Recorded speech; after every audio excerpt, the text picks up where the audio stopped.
بسم اللہ الرحمن الرحیم اللہ کے نام سے جو رحمان و رحیم ہے۔ وَإِذَا بَدَّلْنَا آيَةً مَّكَانَ آيَةٍ وَاللَّهُ أَعْلَمُ بِمَا يُنَزِّلُ قَالُوا إِنَّمَا أَنتَ مُفْتَرٍ بل اکثرهم لا يعلمون۔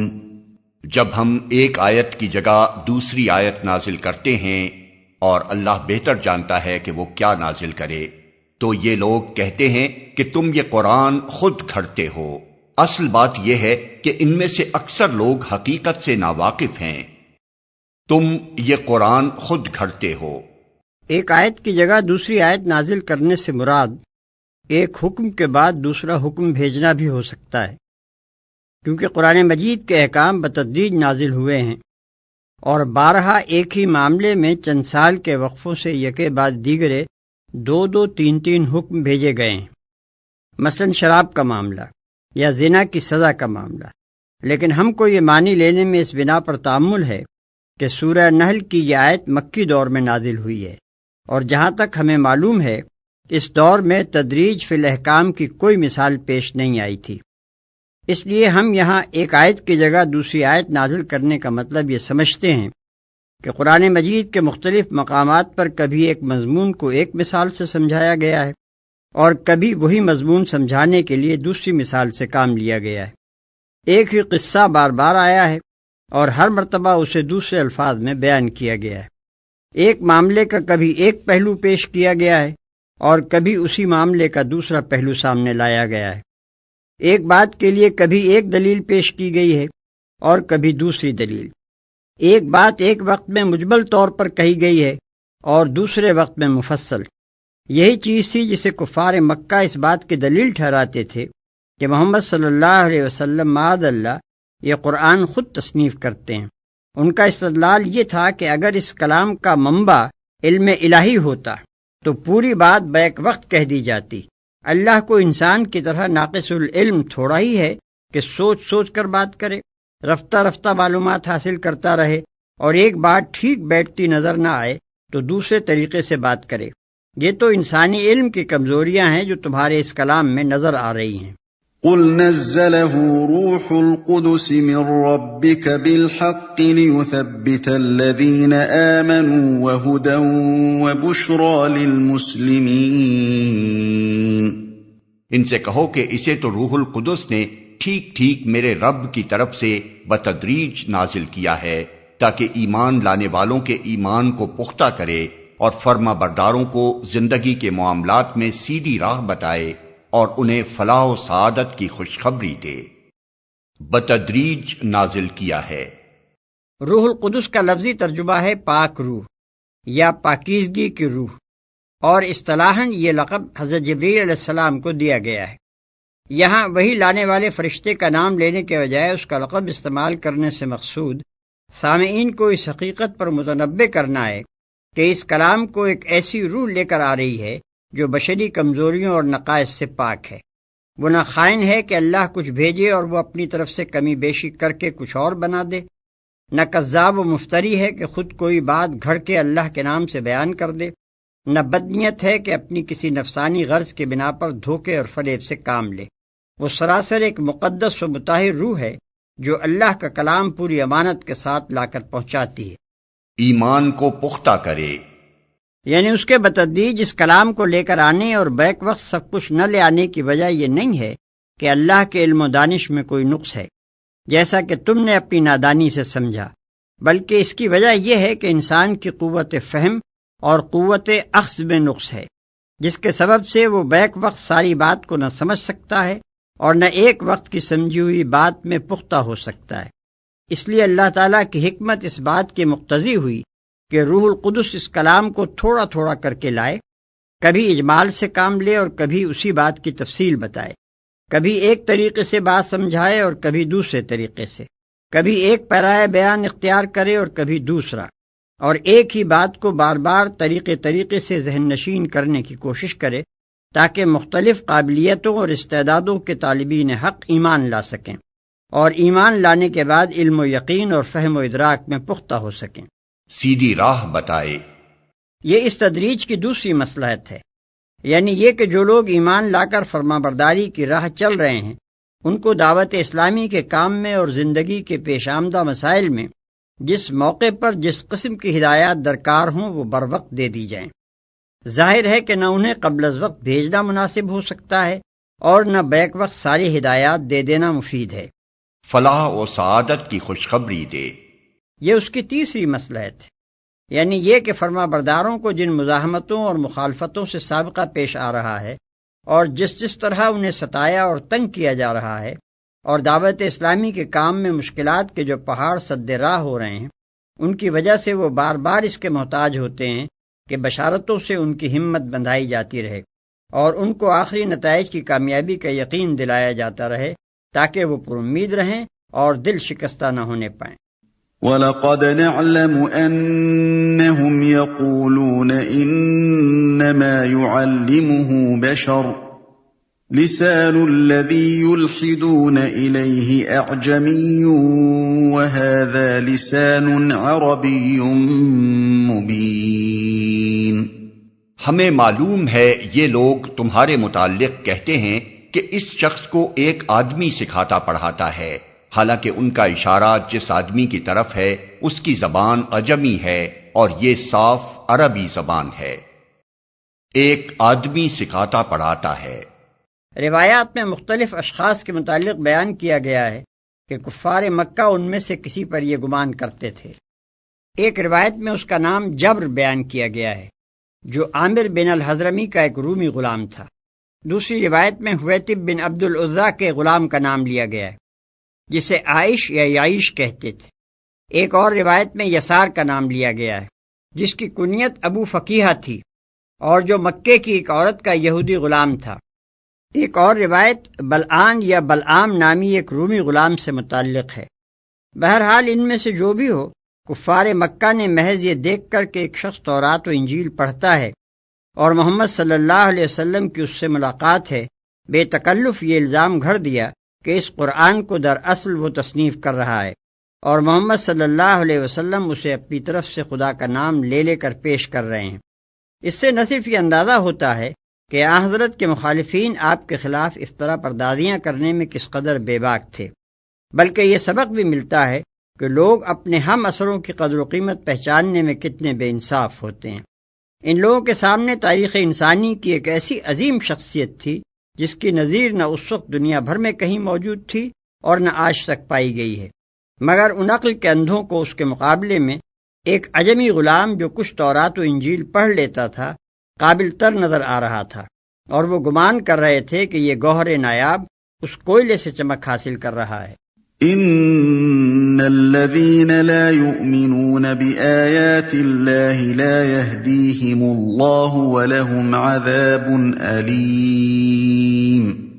حقیقت یہ ہے کہ جو لوگ اللہ کی آیات کو نہیں مانتے، اللہ کبھی ان کو صحیح بات تک پہنچنے کی توفیق نہیں دیتا، اور ایسے لوگوں کے لیے دردناک عذاب ہے۔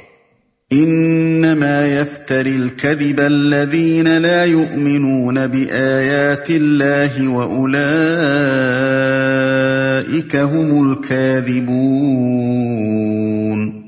جھوٹی باتیں نبی نہیں گھڑتا، بلکہ جھوٹ وہ لوگ گھڑ رہے ہیں جو اللہ کی آیات کو نہیں مانتے، وہی حقیقت میں جھوٹے ہیں۔ جو اللہ کی آیات کو نہیں مانتے۔ دوسرا ترجمہ اس آیت کا یہ بھی ہو سکتا ہے کہ جھوٹ تو وہ لوگ گھڑا کرتے ہیں جو اللہ کی آیات پر ایمان نہیں لاتے۔ من كفر بالله من بعد إيمانه إلا من أكره وقلبه مطمئن بالإيمان ولكن من شرح بالكفر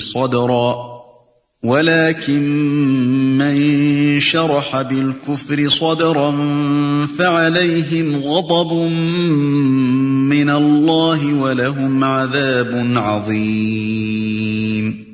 جو شخص ایمان لانے کے بعد کفر کرے وہ اگر مجبور کیا گیا ہو اور دل اس کا ایمان پر مطمئن ہو تب تو خیر، مگر جس نے دل کی رضامندی سے کفر کو قبول کر لیا اس پر اللہ کا غضب ہے، اور ایسے سب لوگوں کے لیے بڑا عذاب ہے۔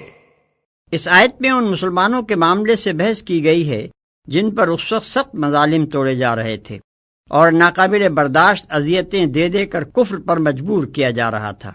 ان کو بتایا گیا ہے کہ اگر تم کسی وقت ظلم سے مجبور ہو کر محض جان بچانے کے لیے کلمہ کفر زبان سے ادا کر دو اور دل تمہارا عقیدہ کفر سے محفوظ ہو تو معاف کر دیا جائے گا، لیکن اگر دل سے تم نے کفر قبول کر لیا تو دنیا میں چاہے جان بچا لو، خدا کے عذاب سے نہ بچ سکو گے۔ اس کا یہ مطلب نہیں ہے کہ جان بچانے کے لیے کلمہ کفر کہہ دینا چاہیے، بلکہ یہ صرف رخصت ہے۔ اگر ایمان دل میں رکھتے ہوئے آدمی مجبوراً ایسا کہہ دے تو مواخذہ نہ ہوگا، ورنہ مقام عظیمت یہی ہے کہ خواہ آدمی کا جسم تکہ بوٹی کر ڈالا جائے، بہرحال وہ کلمہ حق ہی کا اعلان کرتا رہے۔ دونوں قسم کی نظیریں نبی صلی اللہ علیہ وسلم کے عہد مبارک میں پائی جاتی ہیں۔ ایک طرف خباب بن ارت ہیں جن کو آگ کے انگاروں پر لٹایا گیا یہاں تک کہ ان کی چربی پگھلنے سے آگ بجھ گئی، مگر وہ سختی کے ساتھ اپنے ایمان پر جمے رہے۔ بلال حبشی رضی اللہ عنہ ہیں جن کو لوہے کی زرہ پہنا کر چلچلاتی دھوپ میں کھڑا کر دیا گیا، پھر تپتی ہوئی ریت پر لٹا کر گھسیٹا گیا، مگر وہ احد احد ہی کہتے رہے۔ حبیب بن زید رضی اللہ بن عاصم ہیں جن کے بدن کا ایک ایک عضو مسیلمہ کذاب کے حکم سے کاٹا جاتا تھا اور پھر مطالبہ کیا جاتا تھا کہ مسیلمہ کو نبی مان لیں، مگر ہر مرتبہ وہ اس کے دعوی رسالت کی شہادت دینے سے انکار کرتے تھے، یہاں تک کہ اسی حالت میں کٹ کٹ کر انہوں نے جان دے دی۔ دوسری طرف عمار ابن یاسر رضی اللہ عنہ ہیں جن کی آنکھوں کے سامنے ان کے والد اور ان کی والدہ کو سخت عذاب دے دے کر شہید کر دیا گیا۔ پھر ان کو اتنی ناقابل برداشت اذیت دی گئی کہ آخر کار انہوں نے جان بچانے کے لیے وہ سب کچھ کہہ دیا جو کفار ان سے کہلوانا چاہتے تھے۔ پھر وہ روتے ہوئے نبی صلی اللہ علیہ وسلم کی خدمت میں حاضر ہوئے اور عرض کیا، یا رسول اللہ، مجھے نہ چھوڑا گیا جب تک کہ میں نے آپ کو برا اور ان کے معبودوں کو اچھا نہ کہہ دیا۔ حضور صلی اللہ علیہ وسلم نے پوچھا، اپنے دل کا کیا حال پاتے ہو؟ فرمایا، ایمان پر پوری طرح مطمئن۔ اس پر حضور صلی اللہ علیہ وسلم نے فرمایا، اگر وہ پھر اس طرح کا ظلم کریں تو تم پھر یہی باتیں کہہ دینا۔ ذلك بأنهم استحبوا الحياة الدنيا على الآخرة وأن الله لا يهدي القوم الكافرين۔ یہ اس لیے کہ انہوں نے آخرت کے مقابلے میں دنیا کی زندگی کو پسند کر لیا، اور اللہ کا قاعدہ ہے کہ وہ ان لوگوں کو راہ نجات نہیں دکھاتا جو اس کی نعمت کا کفران کریں۔ أولئك الذين طبع الله على قلوبهم وسمعهم وأبصارهم وأولئك هم الغافلون لا جرم أنهم في الآخرة هم الخاسرون۔ یہ وہ لوگ ہیں جن کے دلوں اور کانوں اور آنکھوں پر اللہ نے مہر لگا دی ہے، یہ غفلت میں ڈوب چکے ہیں، ضرور ہے کہ آخرت میں یہی خسارے میں رہیں۔ یہ فقرے ان لوگوں کے بارے میں فرمائے گئے ہیں جنہوں نے راہ حق کو کٹھن پا کر ایمان سے توبہ کر لی تھی اور پھر اپنی کافر و مشرک قوم میں جا ملے تھے۔ ثم ان ربك للذين هاجروا من بعد ما فتنوا ثم جاهدوا وصبروا ان ربك من بعدها لغفور رحيم۔ بخلاف اس کے جن لوگوں کا حال یہ ہے کہ جب ایمان لانے کی وجہ سے وہ ستائے گئے تو انہوں نے گھر بار چھوڑ دیے، ہجرت کی، راہ خدا میں سختیاں جھیلیں اور صبر سے کام لیا، ان کے لیے یقیناً تیرا رب غفور و رحیم ہے، اور صبر سے کام لیا۔ اشارہ ہے مہاجرین حبشہ کی طرف۔ یوم تأتی کل نفس تجادل عن نفسها وتوفى كل نفس ما عملت وهم لا يظلمون۔ ان سب کا فیصلہ اس دن ہوگا جبکہ ہر متنفس اپنے ہی بچاؤ کی فکر میں لگا ہوا ہوگا، اور ہر ایک کو اس کے کیے کا بدلہ پورا پورا دیا جائے گا، اور کسی پر ذرہ برابر ظلم نہ ہونے پائے گا۔ وَضَرَبَ اللَّهُ مَثَلًا قَرْيَةً كَانَتْ آمِنَةً مُطْمَئِنَّةً يَأْتِيهَا رِزْقُهَا رَغَدًا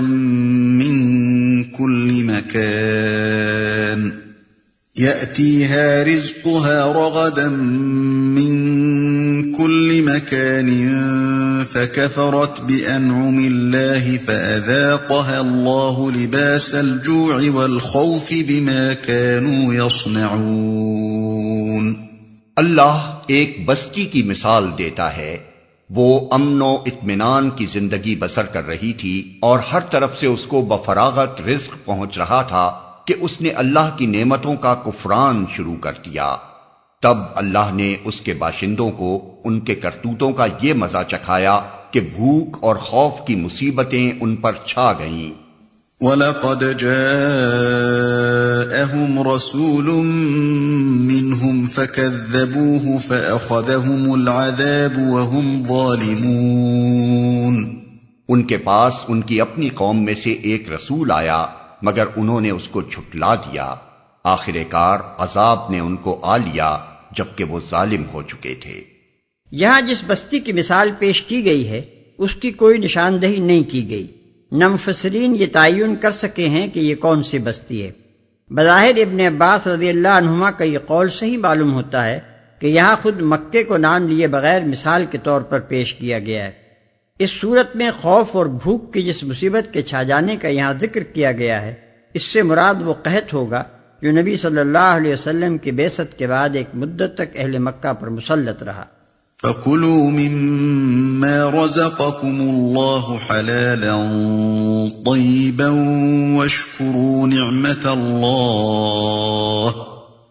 وَاشْكُرُوا نِعْمَةَ اللَّهِ إِن كُنتُمْ إِيَّاهُ تَعْبُدُونَ۔ پس اے لوگو، اللہ نے جو کچھ حلال اور پاک رزق تم کو بخشا ہے اسے کھاؤ اور اللہ کے احسان کا شکر ادا کرو اگر تم واقعی اسی کی بندگی کرنے والے ہو۔ اللہ کے احسان کا شکر ادا کرو۔ اس سے معلوم ہوتا ہے کہ اس سورہ کے نزول کے وقت وہ قحط ختم ہو چکا تھا جس کی طرف اوپر اشارہ گزر چکا ہے۔ اسی کی بندگی کرنے والے ہو، یعنی اگر واقعی تم اللہ کی بندگی کے قائل ہو جیسا کہ تمہارا دعویٰ ہے تو حرام و حلال کے خود مختار نہ بنو۔ جس رزق کو اللہ نے حلال و طیب قرار دیا ہے اسے کھاؤ اور شکر کرو، اور جو کچھ اللہ کے قانون میں حرام و خبیث ہے اس سے پرہیز کرو۔ انما حرم عليكم الميتة والدم ولحم الخنزير وما أهل لغير الله به فمن اضطر غير باغ ولا عاد فإن الله غفور رحيم۔ اللہ نے جو کچھ تم پر حرام کیا ہے وہ ہے مردار اور خون اور سور کا گوشت اور وہ جانور جس پر اللہ کے سوا کسی اور کا نام لیا گیا ہو، البتہ بھوک سے مجبور ہو کر اگر کوئی ان چیزوں کو کھا لے بغیر اس کے کہ وہ قانون الہی کی خلاف ورزی کا خواہش مند ہو یا حد ضرورت سے تجاوز کا مرتکب ہو تو یقیناً اللہ معاف کرنے اور رحم فرمانے والا ہے۔ یہ حکم سورہ بقرہ آیت 3، سورہ مائدہ آیت 173 اور سورہ انعام آیت 35 میں بھی گزر چکا ہے۔ وَلَا تَقُولُوا لِمَا تَصِفُ أَلْسِنَتُكُمُ الْكَذِبَ هَذَا حَلَالٌ وَهَذَا حَرَامٌ لِتَفْتَرُوا عَلَى اللَّهِ الْكَذِبَ إِنَّ الَّذِينَ يَفْتَرُونَ عَلَى اللَّهِ الْكَذِبَ لَا يُفْلِحُونَ۔ اور یہ جو تمہاری زبانیں جھوٹے احکام لگایا کرتی ہیں کہ یہ چیز حلال ہے اور وہ حرام، تو اس طرح کے حکم لگا کر اللہ پر جھوٹ نہ باندھا کرو۔ جو لوگ اللہ پر جھوٹے افطرا باندھتے ہیں وہ ہرگز فلاح نہیں پایا کرتے۔ اللہ پر جھوٹ نہ باندھا کرو۔ یہ آیت صاف تصریح کرتی ہے کہ خدا کے سوا تحلیل و تحریم کا حق کسی کو بھی نہیں، یا بالفاظ دیگر قانون ساز صرف اللہ ہے۔ دوسرا، جو شخص بھی جائز اور ناجائز کا فیصلہ کرنے کی جرت کرے گا وہ اپنی حد سے تجاوز کرے گا، الا یہ کہ وہ قانون الہی کو سند مان کر اس کے فرامین سے استنباط کرتے ہوئے یہ کہے کہ فلاں چیز یا فلاں فعل جائز ہے اور فلاں ناجائز۔ اس خود مختارانہ تحلیل و تحریم کو اللہ پر جھوٹ اور افطرا اس لیے فرمایا گیا کہ جو شخص اس طرح کے احکام لگاتا ہے اس کا یہ فعل دو حال سے خالی نہیں ہو سکتا، یا وہ اس بات کا دعویٰ کرتا ہے کہ جسے وہ کتاب الہی کی سند سے بے نیاز ہو کر جائز یا ناجائز کہہ رہا ہے اسے خدا نے جائز یا ناجائز ٹھہرایا ہے، یا اس کا دعویٰ یہ ہے کہ اللہ نے تحلیل و تحریم کے اختیارات سے دستبردار ہو کر انسان کو خود اپنی زندگی کی شریعت بنانے کے لیے آزاد چھوڑ دیا ہے۔ ان میں سے جو دعویٰ بھی وہ کرے وہ لامحالہ جھوٹ اور اللہ پر افطرا ہے۔ متاع قلیل ولہم عذاب علیم، دنیا کا عیش چند روزہ ہے، آخر کار ان کے لیے دردناک سزا ہے۔ وعلى الذين هادوا حرمنا ما قصصنا عليك من قبل وما ظلمناهم ولكن كانوا أنفسهم يظلمون۔ وہ چیزیں ہم نے خاص طور پر یہودیوں کے لیے حرام کی تھیں جن کا ذکر ہم اس سے پہلے تم سے کر چکے ہیں، اور یہ ان پر ہمارا ظلم نہ تھا بلکہ ان کا اپنا ہی ظلم تھا جو وہ اپنے اوپر کر رہے تھے۔ وہ چیزیں، یہ پورا پیراگراف ان اعتراضات کے جواب میں ہے جو مذکورہ بالا حکم پر کیے جا رہے تھے۔ کفار مکہ کا پہلا اعتراض یہ تھا کہ بنی اسرائیل کی شریعت میں تو اور بھی بہت سی چیزیں حرام ہیں جن کو تم نے حلال کر رکھا ہے، اگر وہ شریعت خدا کی طرف سے تھی تو تم خود اس کی خلاف ورزی کر رہے ہو، اور اگر وہ بھی خدا کی طرف سے تھی اور یہ تمہاری شریعت بھی خدا کی طرف سے ہے تو دونوں میں یہ اختلاف کیسا ہے؟ دوسرا اعتراض یہ تھا کہ بنی اسرائیل کی شریعت میں سب کی حرمت کا جو قانون تھا اس کو بھی تم نے اڑا دیا ہے۔ یہ تمہارا اپنا خود مختارانہ فعل ہے یا اللہ ہی نے اپنی دو شریعتوں میں دو متضاد حکم دے رکھے ہیں؟ اس سے پہلے تم سے کر چکے ہیں۔ اشارہ ہے سورہ انعام کی آیت وَعَلَى الَّذِينَ هَادُوا حَرَّمْنَا كُلَّ ذِي ظُفْرٍ الآیہ آیت 146 کی طرف، جس میں بتایا گیا ہے کہ یہودیوں پر ان کی نافرمانیوں کے باعث خصوصیت کے ساتھ کون کون سی چیزیں حرام کی گئی تھیں۔ اس جگہ ایک اشکال پیش آتا ہے۔ سورہ نحل کی اس آیت میں سورہ انعام کی ایک آیت کا حوالہ دیا گیا ہے جس سے معلوم ہوتا ہے کہ سورہ انعام اس سے پہلے نازل ہو چکی تھی، لیکن ایک مقام پر سورہ انعام میں ارشاد ہوا ہے کہ وَمَا لَكُمْ أَلَّا تَأْكُلُوا مِمَّا ذُكِرَ اسْمُ اللَّهِ عَلَيْهِ وَقَدْ فَصَّلَ لَكُمْ مَا حَرَّمَ عَلَيْكُمْ آیت 119۔ اس میں سورہ نحل کی طرف صاف اشارہ ہے کیونکہ مکی صورتوں میں سورہ انعام کے سوا بس یہی ایک صورت ہے جس میں حرام چیزوں کی تفصیل بیان ہوئی ہے۔ اب سوال پیدا ہوتا ہے کہ ان میں سے کون سی سورہ پہلے نازل ہوئی تھی اور کون سی بعد؟ ہمارے نزدیک اس کا صحیح جواب یہ ہے کہ پہلے سورہ نحل نازل ہوئی تھی جس کا حوالہ سورہ انعام کی مذکورہ بالا آیت میں دیا گیا ہے۔ بعد میں کسی موقع پر کفار مکہ نے سورہ نحل کی ان آیتوں پر وہ اعتراضات وارد کیے جو ابھی ہم بیان کر چکے ہیں۔ اس وقت سورہ انعام نازل ہو چکی تھی، اس لیے ان کو جواب دیا گیا کہ ہم پہلے یعنی سورہ انعام میں بتا چکے ہیں کہ یہودیوں پر چند چیزیں خاص طور پر حرام کی گئی تھیں، اور چونکہ یہ اعتراض سورہ نحل پر کیا گیا تھا اس لیے اس کا جواب بھی سورہ نحل ہی میں جملہ معترضہ کے طور پر درج کیا گیا۔ ثم ان ربك للذين عملوا السوء بجهالة ثم تابوا من بعد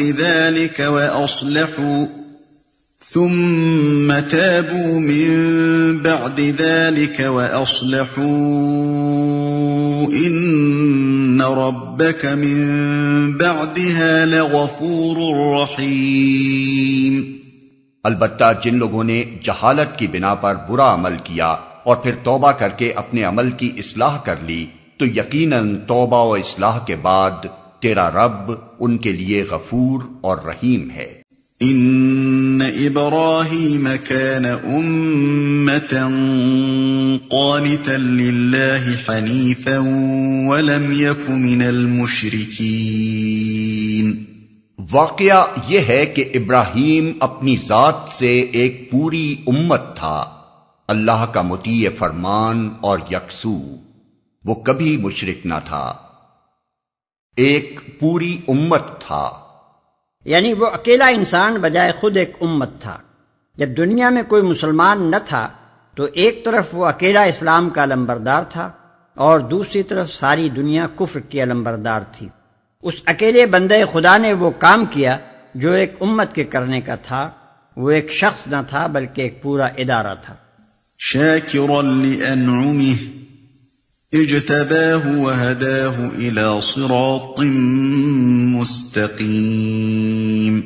اللہ کی نعمتوں کا شکر ادا کرنے والا تھا، اللہ نے اس کو منتخب کر لیا اور سیدھا راستہ دکھایا۔ وَآتَيْنَاهُ فِي الدُّنْيَا حَسَنَةً وَإِنَّهُ فِي الْآخِرَةِ لَمِنَ الصَّالِحِينَ۔ دنیا میں اس کو بھلائی دی اور آخرت میں وہ یقیناً صالحین میں سے ہوگا۔ ثُمَّ أَوْحَيْنَا إِلَيْكَ أَنِ اتَّبِعْ مِلَّةَ إِبْرَاهِيمَ حَنِيفًا وَمَا كَانَ مِنَ الْمُشْرِكِينَ۔ پھر ہم نے تمہاری طرف یہ وحی بھیجی کہ یکسو ہو کر ابراہیم کے طریقے پر چلو، اور وہ مشرکوں میں سے نہ تھا۔ یہ معترضین کے پہلے اعتراض کا مکمل جواب ہے۔ اس جواب کے دو اجزاء ہیں۔ ایک یہ کہ خدا کی شریعت میں تضاد نہیں ہے، جیسا کہ تم نے یہودیوں کے مذہبی قانون اور شریعت محمدی کے ظاہری فرق کو دیکھ کر گمان کیا ہے، بلکہ دراصل یہودیوں کو خاص طور پر ان کی نافرمانیوں کی پاداش میں چند نعمتوں سے محروم کیا گیا تھا جن سے دوسروں کو محروم کرنے کی کوئی وجہ نہیں۔ دوسرا جز یہ ہے کہ محمد صلی اللہ علیہ وسلم کو جس طریقے کی پیروی کا حکم دیا گیا ہے وہ ابراہیم علیہ السلام کا طریقہ ہے، اور تمہیں معلوم ہے کہ ملت ابراہیمی میں وہ چیزیں حرام نہ تھیں جو یہودیوں کے ہاں حرام ہیں۔ مثلا یہودی اونٹ نہیں کھاتے، مگر ملت ابراہیمی میں وہ حلال تھا۔ یہودیوں کے ہاں شتر مرغ، بط، خرگوش وغیرہ حرام ہیں، مگر ملت ابراہیمی میں یہ سب چیزیں حلال تھیں۔ اس جواب کے ساتھ ساتھ کفار مکہ کو اس بات پر بھی متنبہ کر دیا گیا کہ نہ تم کو ابراہیم علیہ السلام سے کوئی واسطہ ہے نہ یہودیوں کو، کیونکہ تم دونوں ہی شرک کر رہے ہو۔ ملت ابراہیمی کا اگر کوئی صحیح پیرو ہے تو وہ یہ نبی اور اس کے ساتھی ہیں جن کے عقائد اور اعمال میں شرک کا شائبہ تک نہیں پایا جاتا۔ انما جعل السبت على الذين اختلفوا فيه وان ربك ليحكم بينهم يوم القيامة فيما كانوا فيه يختلفون۔ رہا سبت تو وہ ہم نے ان لوگوں پر مسلط کیا تھا جنہوں نے اس کے احکام میں اختلاف کیا، اور یقیناً تیرا رب قیامت کے روز ان سب باتوں کا فیصلہ کر دے گا جن میں وہ اختلاف کرتے رہے ہیں۔ اس کے احکام میں اختلاف کیا۔ یہ کفار مکہ کے دوسرے اعتراض کا جواب ہے۔ اس میں یہ بیان کرنے کی حاجت نہ تھی کہ سبت بھی یہودیوں کے لیے مخصوص تھا اور ملت ابراہیمی میں حرمت سبت کا کوئی وجود نہ تھا، کیونکہ اس بات کو خود کفار مکہ بھی جانتے تھے۔ اس لیے صرف اتنا ہی اشارہ کرنے پر اکتفا کیا گیا کہ یہودیوں کے ہاں سبت کے قانون میں جو سختیاں تم پاتے ہو یہ ابتدائی حکم میں نہ تھیں، بلکہ یہ بعد میں یہودیوں کی شرارتوں اور احکام کی خلاف ورزیوں کی وجہ سے ان پر عائد کر دی گئی تھی۔ قرآن مجید کے اس اشارے کو آدمی اچھی طرح نہیں سمجھ سکتا جب تک کہ وہ ایک طرف بائبل کے ان مقامات کو نہ دیکھے جہاں سبت کے احکام بیان ہوئے ہیں۔ مثلا ملاحظہ ہو خروج باب 20 آیت 8 تک 11، باب 23 آیت 12 اور 13، باب 31 آیت 12 تا 17، باب 35 آیت 2 اور 3، گنتی باب 15 آیت 32 تا 36۔ اور دوسری طرف ان جسارتوں سے واقف نہ ہو جو یہودی سبت کی حرمت کو توڑنے میں ظاہر کرتے رہے۔ مثلا ملاحظہ ہو یرمیہ باب 17 آیت 21 تا 27، حزقیل باب 20 آیت 12 تا 24۔ ادع إلى سبيل ربك بالحكمة والموعظة الحسنة وجادلهم بالتي هي أحسن ان ربك هو اعلم بمن ضل عن سبيله وهو اعلم بالمهتدين۔ اے نبی، اپنے رب کے راستے کی طرف دعوت دو حکمت اور عمدہ نصیحت کے ساتھ، اور لوگوں سے مباحثہ کرو ایسے طریقے پر جو بہترین ہو۔ تمہارا رب ہی زیادہ بہتر جانتا ہے کہ کون اس کی راہ سے بھٹکا ہوا ہے اور کون راہ راست پر ہے۔ حکمت اور عمدہ نصیحت کے ساتھ، یعنی دعوت میں دو چیزیں ملحوظ رہنی چاہیے، ایک حکمت، دوسرے عمدہ نصیحت۔ حکمت کا مطلب یہ ہے کہ بے وقوفوں کی طرح اندھا دھند تبلیغ نہ کی جائے، بلکہ دانائی کے ساتھ مخاطب کی ذہنیت، استعداد اور حالات کو سمجھ کر نیز موقع و محل کو دیکھ کر بات کی جائے۔ ہر طرح کے لوگوں کو ایک ہی لکڑی سے نہ ہانکا جائے۔ جس شخص یا گروہ سے سابقہ پیش آئے، پہلے اس کے مرض کی تشخیص کی جائے، پھر ایسے دلائل سے اس کا علاج کیا جائے جو اس کے دل و دماغ کی گہرائیوں سے اس کے مرض کی جڑ نکال سکتے ہوں۔ عمدہ نصیحت کے دو مطلب ہیں، ایک یہ کہ مخاطب کو صرف دلائل ہی سے مطمئن کرنے پر اکتفا نہ کیا جائے، بلکہ اس کے جذبات کو بھی اپیل کیا جائے۔ برائیوں اور گمراہیوں کا محض عقلی حیثیت ہی سے ابطال نہ کیا جائے، بلکہ انسان کی فطرت میں ان کے لیے جو پیدائشی نفرت پائی جاتی ہے اسے بھی ابھارا جائے اور ان کے برے نتائج کا خوف دلایا جائے۔ ہدایت اور عمل صالح کی محض صحت اور خوبی ہی عقلاً ثابت نہ کی جائے، بلکہ ان کی طرف رغبت اور شوق بھی پیدا کیا جائے۔ دوسرا مطلب یہ ہے کہ نصیحت ایسے طریقے سے کی جائے جس سے دل سوزی اور خیرخواہی ٹپکتی ہو۔ مخاطب یہ نہ سمجھے کہ ناصح اسے حقیر سمجھ رہا ہے اور اپنی بلندی کے احساس سے لذت لے رہا ہے، بلکہ اسے یہ محسوس ہو کہ ناصح کے دل میں اس کی اصلاح کے لیے ایک تڑپ موجود ہے اور وہ حقیقت میں اس کی بھلائی چاہتا ہے۔ مباحثہ کرو ایسے طریقے پر جو بہترین ہو، یعنی اس کی نوعیت محض مناظرہ بازی اور عقلی کشتی اور ذہنی دنگل کی نہ ہو، اس میں کج بحثیاں اور الزام تراشیاں اور چوٹیں اور پھپتیاں نہ ہوں۔ اس کا مقصود حریف مقابل کو چپ کر دینا اور اپنی زبان آوری کے ڈنکے بجا دینا نہ ہو، بلکہ اس میں شیریں کلامی ہو، اعلیٰ درجے کا شریفانہ اخلاق ہو، معقول اور دل لگتے دلائل ہوں، مخاطب کے اندر ضد اور بات کی پچ اور ہٹ درمی پیدا نہ ہونے دی جائے، سیدھے سیدھے طریقے سے اس کو بات سمجھانے کی کوشش کی جائے، اور جب محسوس ہو کہ وہ کج بحثی پر اتر آیا ہے تو اسے اس کے حال پر چھوڑ دیا جائے تاکہ وہ گمراہی میں اور زیادہ دور نہ نکل جائے۔ وَإِنْ عَاقَبْتُمْ فَعَاقِبُوا بِمِثْلِ مَا عُوقِبْتُمْ بِهِ وَلَئِنْ صَبَرْتُمْ لَهُوَ خَيْرٌ لِلصَّابِرِينَ۔ اور اگر تم لوگ بدلہ لو تو بس اسی قدر لے لو جس قدر تم پر زیادتی کی گئی ہو، لیکن اگر تم صبر کرو تو یقیناً یہ صبر کرنے والوں ہی کے حق میں بہتر ہے۔ وَاصْبِرْ وَمَا صَبْرُكَ إِلَّا بِاللَّهِ وَلَا تَحْزَنْ عَلَيْهِمْ وَلَا تَكُ فِي ضَيْقٍ مِّمَّا يَمْكُرُونَ۔ اے محمد، صبر سے کام کیے جاؤ، اور تمہارا یہ صبر اللہ ہی کی توفیق سے ہے۔ ان لوگوں کی حرکات پر رنج نہ کرو اور نہ ان کی چال بازیوں پر دل تنگ ہو۔ ان اللہ مع الذین اتقوا والذین هم محسنون۔ اللہ ان لوگوں کے ساتھ ہے جو تقوی سے کام لیتے ہیں اور احسان پر عمل کرتے ہیں، یعنی جو خدا سے ڈر کر ہر قسم کے برے طریقوں سے پرہیز کرتے ہیں اور ہمیشہ نیک رویے پر قائم رہتے ہیں۔ دوسرے ان کے ساتھ خواہ کتنی ہی برائی کریں، وہ ان کا جواب برائی سے نہیں بلکہ بھلائی ہی سے دیے جاتے ہیں۔